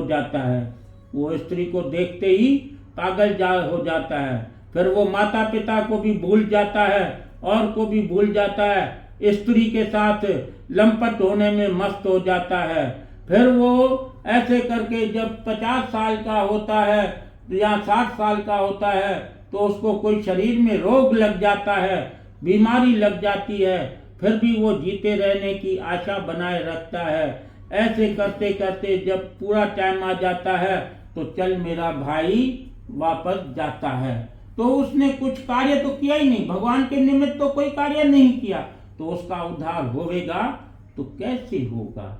वो सारा जीवन तो ऐसे ही नष्ट हो गया। हमको भगवान ने यहाँ पैदा किया है, किस वजह से पैदा किया है? कि हम यहाँ पे आके अच्छे कार्य करें, यहाँ पर आके हम अच्छे कार्य करें, भगवान का नाम स्मरण करें, भगवान की आराधना करें, दान पुण्य करें, गरीबों को खिलावें, अन्न दान करें, जल दान करें, सूरज को जल चढ़ावें, भगवान की आरती करें। जो खालसे होते हैं उनके भी 5 नियम होते हैं, जो मुसलमान होते हैं उनकी 5 नमाजें होती हैं, हमारे भी 5 नियम हैं रोज के, लेकिन हम करते नहीं हैं। सुबह उठ के भगवान को नमस्कार करो, आराधना करो, भगवान का नाम सिमरन करो, उसके बाद सूरज को जल चढ़ाओ, उसके बाद भगवान की आरती करो, उसके भगवान को भोग लगाओ, भगवान को खिलाओ, भगवान को भोग लगाओ। भोग लगाने के बाद हमारे घर में कोई अतिथि आता है, कोई मेहमान आता है, तो हमको उसका आदर सत्कार करना चाहिए। अगर खाना तैयार है तो खाना खिलाना चाहिए, नहीं तो चाय बिस्किट कुछ भी उसको दे दे। आज के फ्लैट जो हैं छोटे छोटे हैं, 1 रूम है 2 रूम है, अगर 4 जने मेहमान आ गए तो हम क्या करेंगे? रहेंगे? कहेंगे ये अगर 4 जने इधर रहेंगे तो हम कहाँ रात को सोएंगे? पहले अपनी चिंता होगी, हम कहाँ सोएंगे, बच्चे कहाँ सोएंगे। फिर हम उनको क्या कहते हैं, अगर हमने खाना बनाया, खाने का टाइम है, पति पत्नी के लिए 2 जनों का खाना बनाया है, अगर बाल पति पत्नी है ये 2 जने, माँ बाप चले गए, घंटी बजाई, कौन है? पापा और मम्मी। अरे अपन ने तो खाना केवल 2 जनों का बनाया है, अब 2 जने ये आ गए, अब क्या करें? भाई है मेरा बेटा है क्या? तो बहू कहेगी नहीं है, नहीं है, चला गया, वो ऑफिस चला गया है, अभी यहाँ नहीं है। तो बेचारा बाप और माँ क्या करेगी? कहेगी चलो भाई वापस, अब बेटा है नहीं, बहू अकेली बैठी है, अपन क्या करेंगे? चाहे बेटा अंदर भी बैठा रहे, चाहे बेटा अंदर भी बैठा रहे। क्यों? खाना उन्होंने किनके लिए बनाया? 2 जनों के लिए। 2 जने और आ गए तो फिर बहू को खाना दोबारा बनाना पड़ेगा। अब बहू है आलसी, कार्य करती नहीं है बहू। गलत नहीं मानना, मैं आपके लिए नहीं कह रहा हूँ, ऐसे नहीं सोचो कि भाई पंडित जी हमारे लिए कह रहे हैं, मैं आपके लिए नहीं कह रहा हूँ, मैं तो वैसे ही उदाहरण दे रहा हूँ, मैं तो वैसे ही उदाहरण दे रहा हूँ। तो ये बात है। तो कहता है हमारे घर में कोई अतिथि आता है, मेहमान आता है, तो हमारा क्या कार्य है? आदर सत्कार करना। अगर भोजन का टाइम है तो भोजन खिलाना चाहिए, नाश्ते का टाइम है तो नाश्ता खिलाना चाहिए। ये हमारे रोज के 5 नियम हैं। आप में से कोई करता है रोज 5 नियम? नहीं करता है। करते हैं? कौन? आप करते हो? सारे करते हो? तो बहुत अच्छा है, दादी ने सिखाया सब करना। हाँ तो बस तो ठीक है। दादी खुद ही सत्यवान थी, दादी खुद ही सत्यवान थी। मैंने कुटुंब के लिए शुभ कर्म किए, वह लोग तो खा पी कर चले गए, मैं अकेला दुख उठा रहा हूँ। वो वहां पे क्या स्मरण करता है? कहता है मैंने कुटुंब के शुभ अशुभ कर्म किए हैं, कुटुंब को पालन किया है, लेकिन वो खा पी कर तो चले गए, उसके कर्म भोग कौन कर रहा है? मैं कर रहा हूँ। एक वाल्मीकि था, वाल्मीकि नाम सुना है वाल्मीकि का? वाल्मीकि एक चोर था, वाल्मीकि एक चोर था। वो हर किसी को लूटता रहता था, वो हर किसी को लूटता रहता था। जो भी रास्ते में आता था तो वो लूटता रहता था। जो भी आए, आप आए, ये आए, वो आए, चलो भाई इधर आ, निकाल, जो जेब में है पैसे हैं वो निकाल। तो एक दिन हमारा जैसे पंडित जी चले गए। अब पंडित के पास क्या होता है? बेचारा पंडित तो गरीब आदमी, हमारे पास थोड़ा, हम तो गरीब आदमी, हम तो लेने वाले हैं, आप देने वाले हैं। तो पंडित जी के पास क्या था? उसने पकड़ लिया पंडित जी को, साधु को, बोला भाई मैंने सुना है महात्माओं के पास, पंडित जी के पास सोना कटोरा है, सिंधी में चौंदा है सोनो कटोरो। बोला आपके पास सोना कटोरा, गोल्ड का कटोरा है, वो मेरे को दे दो। पंडित जी ने कहा भाई मेरे पास कहाँ है सोना कटोरा, मैं तो गरीब आदमी, मांगता रहता हूँ, मेरे पास। बोला नहीं, मैंने सुना है पंडित जी के पास गोल्ड का, सोने का कटोरा है, वो मेरे को दे दो। वो बेचारा पंडित जी फंस गया मेरे जैसे। बोला आज तो ये मेरे को मारेगा, बोला नहीं देगा तो मैं तेरा मर्डर कर दूंगा। वो फंस गया। फिर उसने सोचा धीरे धीरे मन में, अब क्या करे। उसने पूछा भाई ये तू किसके लिए कर रहा है? बोला मैं अपने बच्चे के लिए कर रहा हूँ, अपने घर परिवार के लिए कर रहा हूँ, अपनी स्त्री के लिए कर रहा हूँ। बोला वो आपको बचाएंगे जब आप मर जाओगे? बोला हाँ बचाएंगे। बोला आपको बचाएंगे? बोला हाँ बचाएंगे। बोला ठीक है, मैं आपको सोने का कटोरा देता हूँ, पहले आप घर जाइए, पूछ के आइए कि भाई मेरे से आज ये गलत कार्य हो गया है, आप मेरे को बचाओ। वो अगर आपको बचाएंगे तो मैं आपको सोने का कटोरा दूंगा। उसने कहा भाई ठीक है। वो घर गया, दौड़ता दौड़ता दौड़ता घर गया। घर पे पहले उसकी पत्नी बैठी हुई थी, स्त्री। उसने कहा भाई क्या हुआ, आज तू दौड़ता आ रहा है, हाँफ रहा है, सांस तो ले, क्या हुआ? बोला आज मेरे से एक मर्डर हो गया, किसी को मैंने मार दिया, पैसे नहीं दे रहा था, मार दिया। अब पुलिस मेरे पीछे पड़ी हुई है, अब तुम मेरे को बचाओ, कहीं भी छिपा दो मेरे को। पत्नी ने कहा मैं कहाँ छिपाऊं तेरे को? मर्डर तू करके आया, पुलिस तेरे पीछे पड़ी है, भाग यहाँ से, छोड़ ये गांव, छोड़ ये शहर, छोड़, चला जा किसी दूसरे घर में। मैं तेरे को क्या कर सकती हूँ? मैं कुछ नहीं कर सकती हूँ, भाग यहाँ से, निकल निकल। भाई उसने कहा नहीं। इतने में उसका एक बेटा आया, फिर दूसरा बेटा आया। बोला क्या हुआ पिताजी, क्या हुआ? बोला बेटा आज मेरे से एक मर्डर हो गया, किसी को मैंने मार दिया, पैसे नहीं दे रहा था। अब पुलिस मेरे पीछे पड़ी हुई है, कहीं भी मेरे को छिपा दो, नहीं तो पुलिस पकड़ के ले जाएगी तो मेरे को सजा देगी।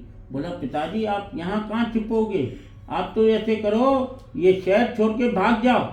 अगर आपको थोड़े बहुत पैसे चाहिए तो मैं दे देता हूँ, लेकिन इस गांव को छोड़ दो, निकल जाओ यहाँ से। किसी ने उसको नहीं बचाया, किसी ने उसको नहीं बचाया। वो बेचारा वहां से चल के वापस सीधा आके वो महाराज के संत के पांव में गिर गया। बोला पंडित जी आप ही मुझे बचाइए। तो हम किसके लिए करते हैं? बेईमानी करते हैं, किसके लिए करते हैं? जो खा पी के चले जाएंगे, बेटे बहुएं ये वो सब खा पी करके चले जाएंगे, उसके दुख किसको उठाने पड़ेंगे? हमको। उसके दुख किसको उठाने पड़ेंगे? हमको। आपने जैसे कर्म किए हैं वैसे आपका फल मिलेगा, जैसे पति ने कर्म किए हैं वैसे पति का फल मिलेगा। अगर वो धंधा करता है, व्यापार करता है, तो वो व्यापार कौन सा होना चाहिए? सत्य का। व्यापार कौन सा होना चाहिए? सत्य का। सत्य से ही सारा कार्य होता है, सत्य से ही सूर्य नारायण तपता है, सत्य से ही पृथ्वी स्थित है। अगर केवल पाप पाप हो जावे तो ये सत्य पाप असत्य हो जावे, केवल पाप बढ़ जावे तो ये पृथ्वी भी है ना हिल जाएगी, ये जो बिल्डिंगें हैं सब नीचे आ जाएगी, जलमयी हो जाएगी। ये भूकंप आते हैं और आते हैं, क्यों आते हैं? इसी वजह से। जिस जगह ज्यादा पाप बढ़ेगा वहां ऐसे कार्य होंगे जिससे गांव के गांव नष्ट हो जाते हैं, गांव के गांव नष्ट हो जाते हैं। बोलो गर्भ भगवान की जय। जिस तरह बुद्धि गर्भ में रोग आदि में, शमशान में पुराण आदि सुनने में लगी रहती है, ऐसी बुद्धि हमेशा रहे, तब बंधन से कौन नहीं छूट सकता है। कहता है जिस तरह हम कहीं शमशान में जाते हैं या कथा वार्ता सुनते हैं, सत्संग में जाते हैं या मंदिर में जाते हैं, तो वहाँ पे हमको ज्ञान की प्राप्ति मिलती है, हम कहते हैं कुछ नहीं है। लेकिन जब हम वहाँ से उठ के चलते हैं फिर हम सांसारिक जीवन में फंस जाते हैं। भगवान जहाँ कहता है यही अगर बुद्धि हर समय हमारे पास रहे तो हम फिर खोटे कर्म क्यों करेंगे। औरत से ठगे जाने पर माँ मोह में ऐसे गिरता है जैसे पतंगा अग्नि में गिरता है। युवावस्था में दुख उठा करे, वृद्धावस्था में अनेक बीमारियों से ग्रस्त होकर बहुत अधिक दुखित होता हुआ मृत्यु के चुंगल में फंस कर पुनः नरक में गिरता है। नरक में जाना तथा मनुष्य लोक में आना, ऐसे कर्मपाश से बंधे हुए पापी किसी समय वैराग्य को प्राप्त नहीं होते, क्योंकि भगवान की माया से ये वे मोहित रहते हैं। हे गरुड़, इस संसार में अत्यंत आदि क्रिया जिनकी नहीं हुई है, ऐसे पापियों की गति नहीं होती। अब तुम्हारी और क्या सुनने की इच्छा है। इति श्री गरुड़ पुराण शास्त्रे 6ठो अध्याय समाप्त। बोल गरुड़ भगवान की जय।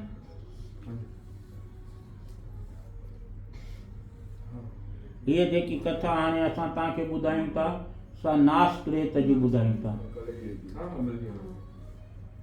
नासक्रेत जी कथा ॿुधायूं था।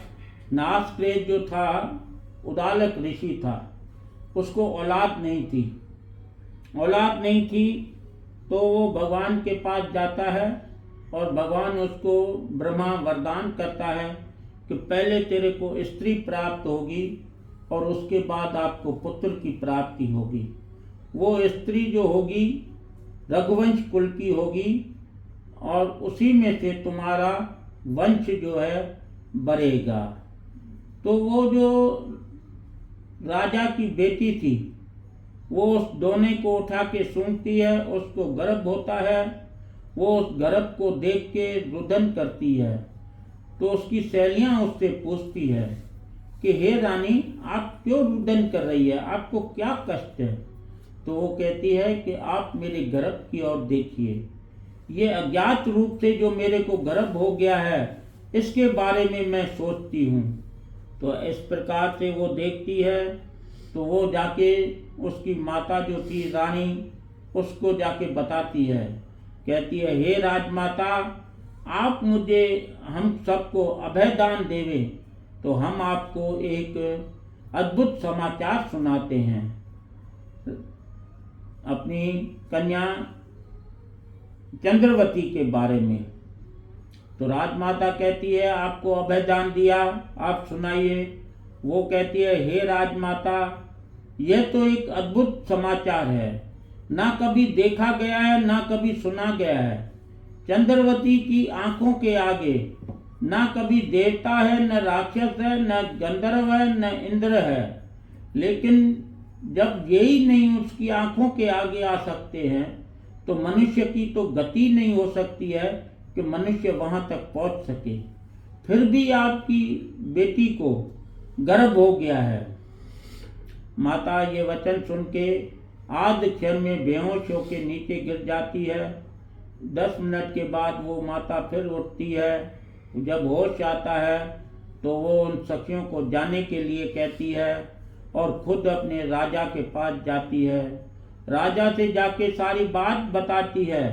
राजा को कहती है कि चंद्रवती का वृतांत सुनिए। मनुष्य के संसर्ग से, पुरुष के संसर्ग से जो स्त्री को गर्भ होता है, वो आपकी बेटी चंद्रवती को हुआ है। राजा सुन के एकदम कंपन हो जाता है। फिर वो आज्ञा करता है कि चंद्रवती को किसी सुनसान वन में छोड़ दिया जाए।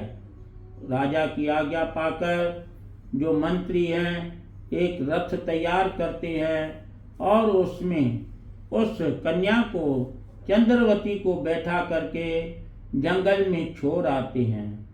जंगल में जब वो बैठी रहती है तो वो मन में विचार करती है, कहती है मैंने ऐसा कौन सा कर्म किया है अपने जीवन में कि मेरे को इस तरह दुख प्राप्त हो रहा है। जिस तरह से एक हिरण होता है, हिरण की नाभि में कस्तूरी होती है, तो वो उसकी सुगंध से चारों ओर ढूंढता रहता है कि मेरे को ये सुगंध कहाँ से आ रही है। इसी प्रकार से वो चंद्रवती भी उस टाइम भयभीत हो रही थी और व्याकुल थी।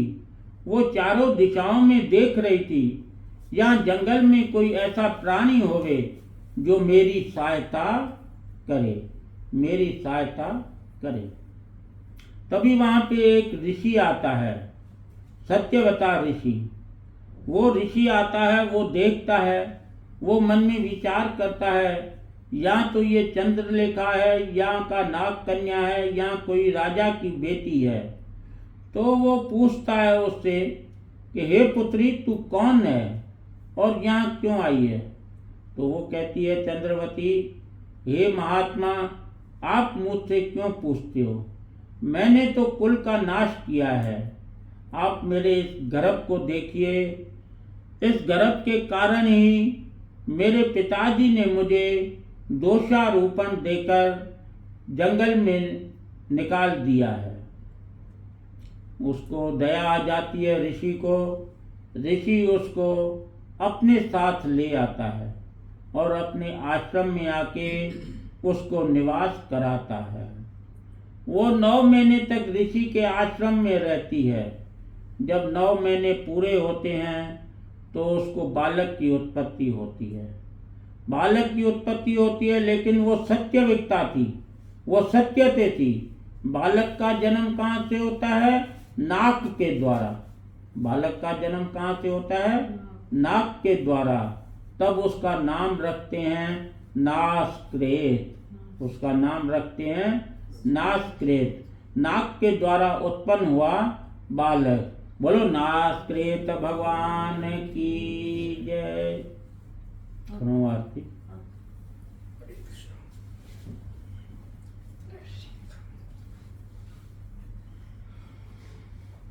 भगवान भेटा तो रखी छो, भगवान भेटा तो रखो न, पूजा जो करो।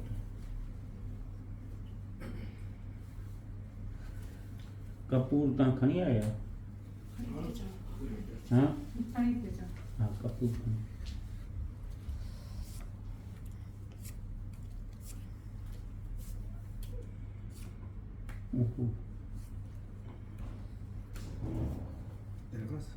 न न हिते न, नारियल हिते, नारियल हिते, नारियल हिते ऐं हिकिड़ो हुते। हथ जोड़े छॾियो, नमस्कार कयो। खणी ते कपूर खणी ते न, ऐं धूप ॿारियो हिकिड़ो। हाँ, धूप ॿारियो। इहो ख़लास थी वियो।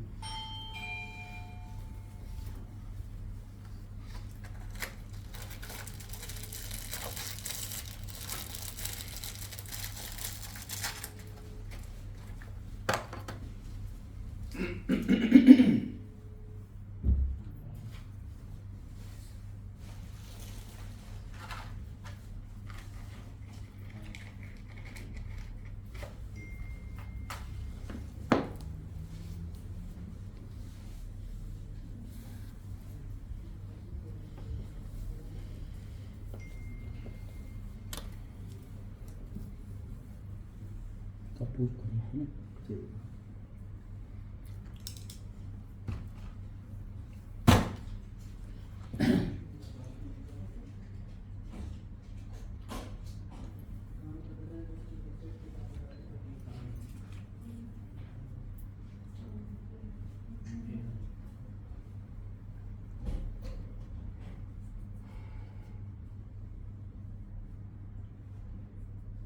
कपूर लिया।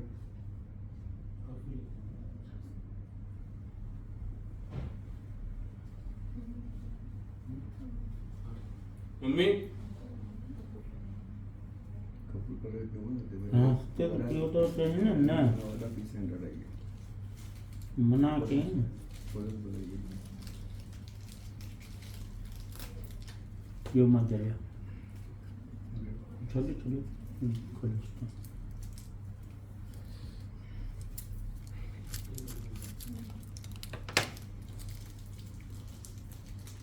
ये दोनों का मत।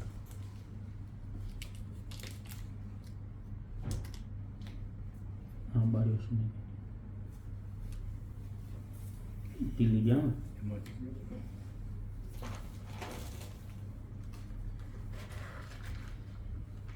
बारिश विदो विदो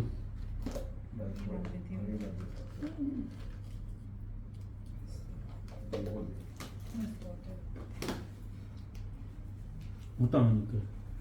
ओम जय जगदीश हरे स्वामी जगन्नाथ हरे, भक्त जनों के साध जनों के संकट क्षण में दूर करे।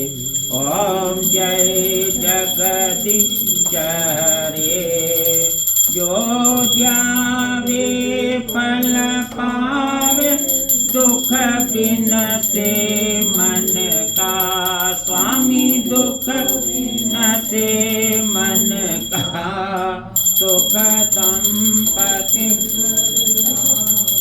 सुख संपत्ति घर आवे, कष्ट मिटे तिनका।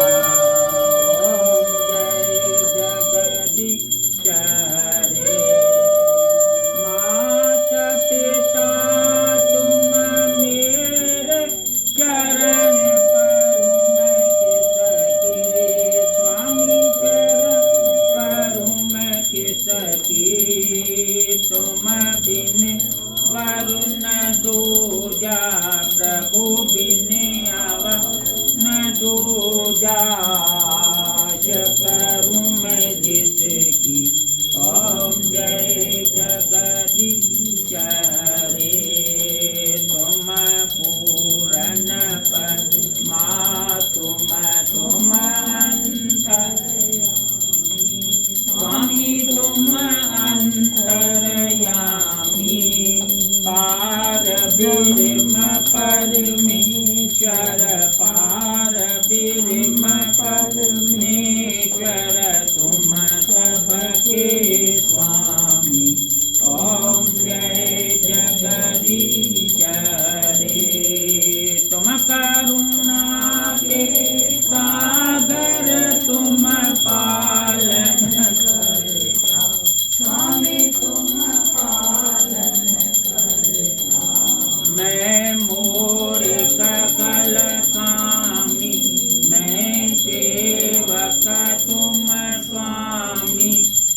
स्वामी सबके प्राणपति, किस विध मिलहूँ दया में, किस विध मिलहूँ कृपा में, तुमको मैं कुर्मति।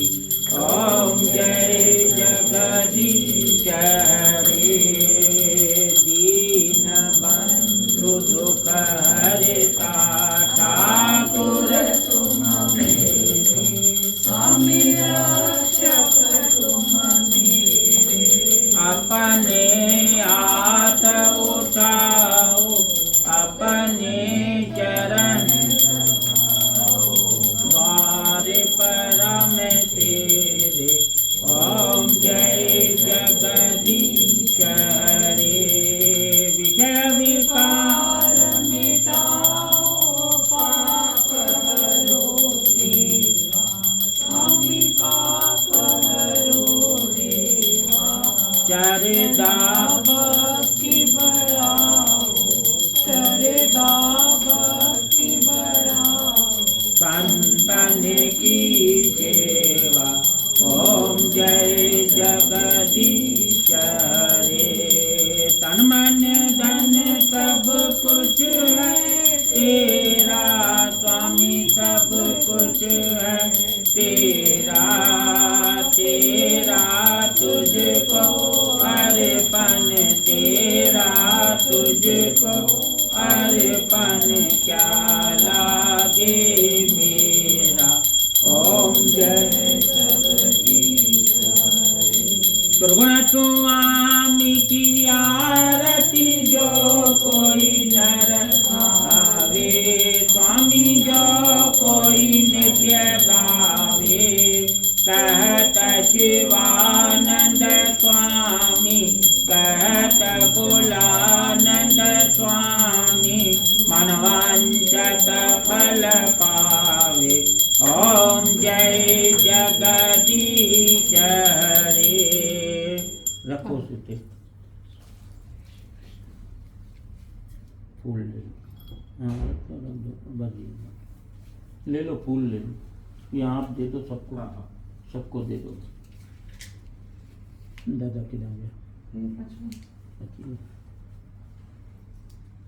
फूल दे दो दादा।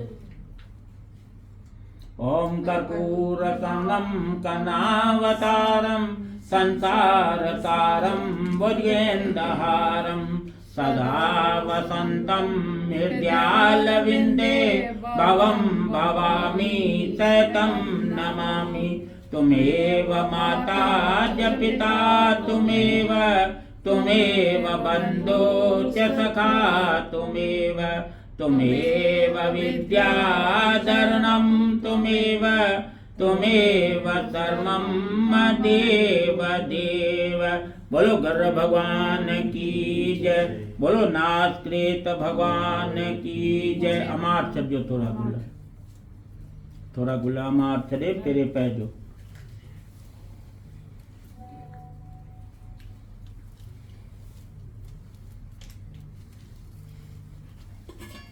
जल खड़ो एक दफा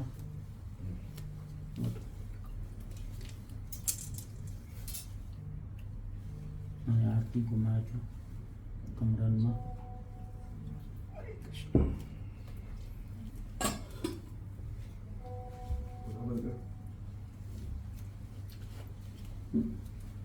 श्री कृष्ण गोविंद रे मुरारी, श्री कृष्ण गोविंद रे मुरारी। हे नाथ नारायण वासुदेव, हे नाथ नारायण वासुदेव, हे नाथ नारायण वासुदेव, हे नाथ नारायण वासुदेव। श्री कृष्ण गोविंद हरे मुरारी, श्री कृष्ण गोविंद हरे मुरारी। हे नाथ नारायण वासुदेव, हे नाथ नारायण वासुदेव, हे नाथ नारायण वासुदेव, हे नाथ नारायण वासुदेव।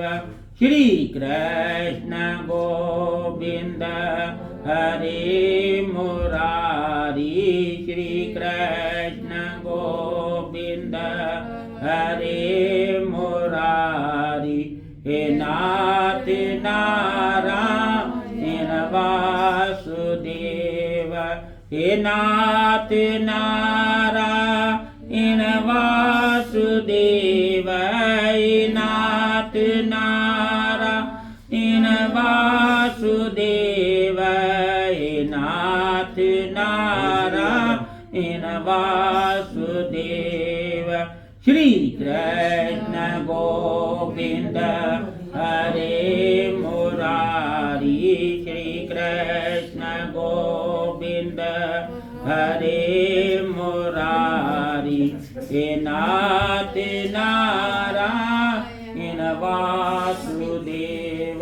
सब भगवान जो नालो वठो, भगवान जे नाले वठण सां ई अमाजी आत्मा खे शांति मिले थी पई। श्री कृष्ण गोविंद हरे मुरारी, श्री कृष्ण गोविंद हरे मुरारी, हे नाथ नारायण वासुदेव। श्री कृष्ण जो भगवान जो नालो वठण सां मानव जी मुक्ति मिले थी पई। हरि नाम सिमरन करण सां मनुष्य के मुक्ति मिले थी पई।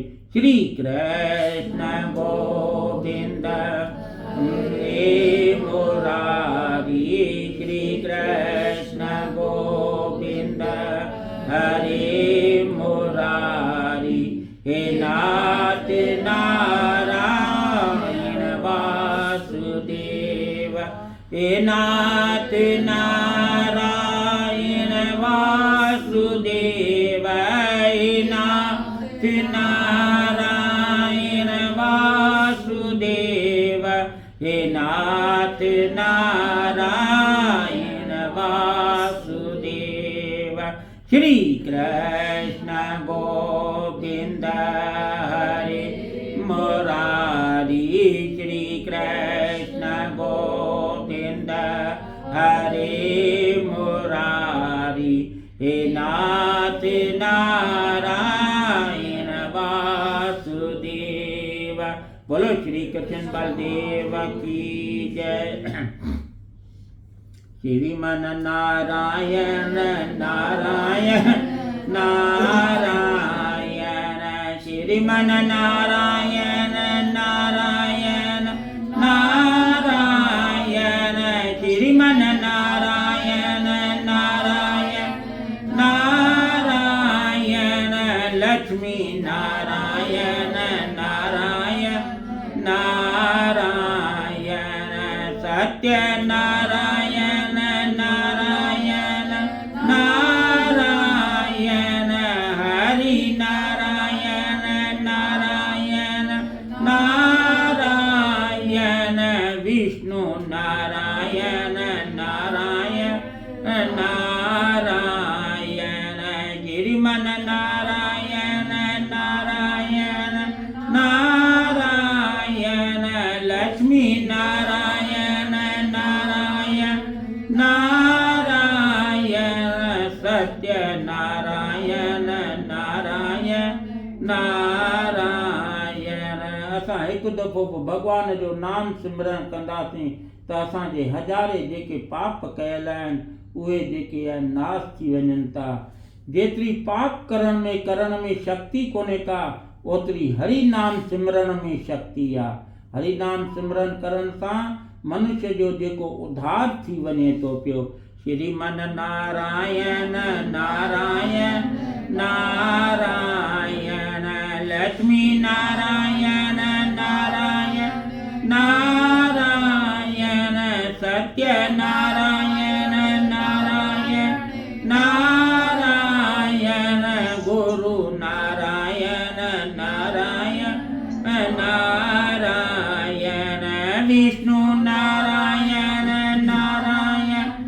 नारायण लक्ष्मी नारायण नारायण नारायण हरि नारायण नारायण नारायण विष्णु नारायण नारायण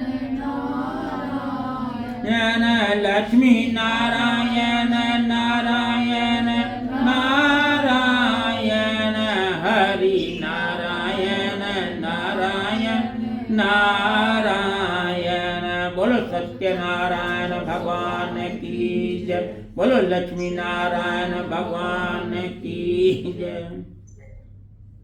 आना आना मोहन आना आना मोहन मेरे गलियां आना आना मोहन मेरे गलियां आना आना मोहन।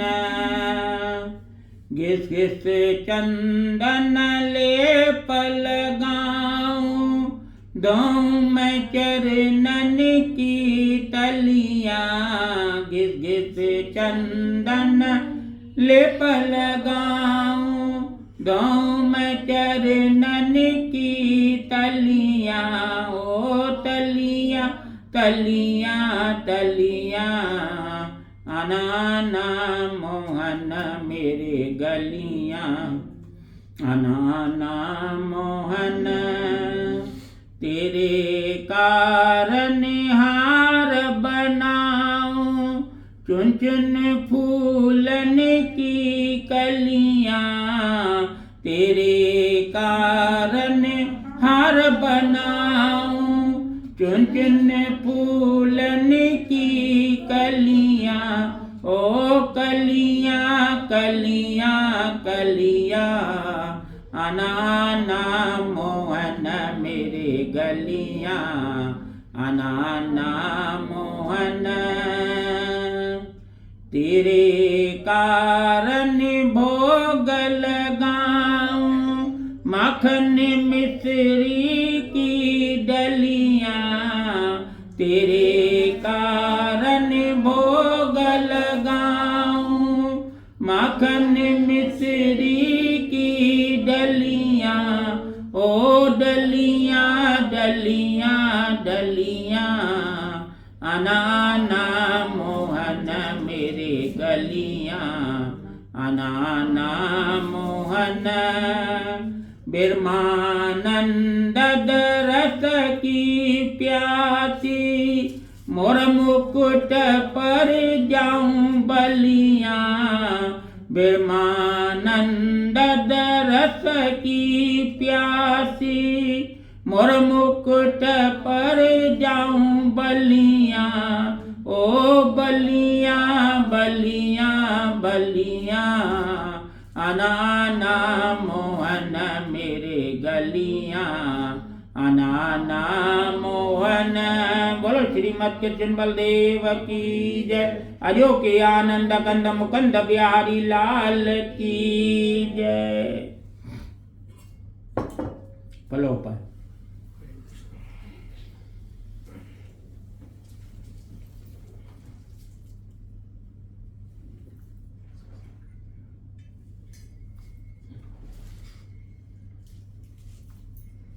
आयो हाँ आ तू वेठो ये ठको पड़ते तो वरी मां चता हो पुठियां वेठो आपो मां पुठियां थो ना सामू जेको ईंदो उन खे ठंडो लॻंदो न दादा हाणे पुठियां वरी किथां पियो वञा मां त मां ई किरी पवां हितां सेठीअ सां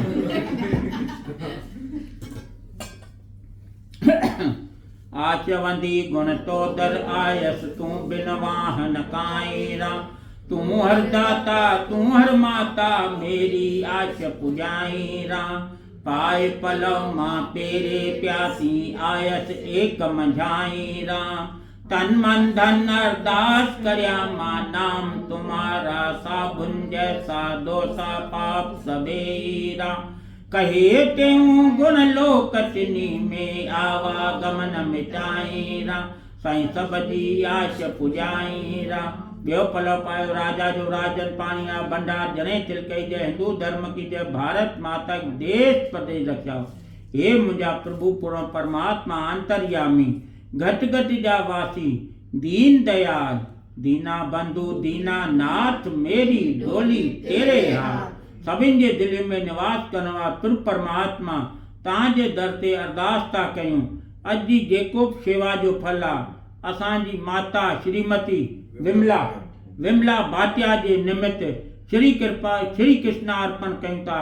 उन जा सभु ॾोह गुनाह माफ़ करे माता खे सदगति ॾियणी आहे, मोक्ष गति ॾियणी आहे, पंहिंजे चरणनि जो ध्यानु ॾियणो आहे। हिन आवागमन रूपी संसार समुद्र जे चक्र मां मुक्त कराए पंहिंजे चरणनि में निवास ॾियणो आहे। बोलो गर्व भगवान की जय, बोलो नासक्रेत भगवान की जय।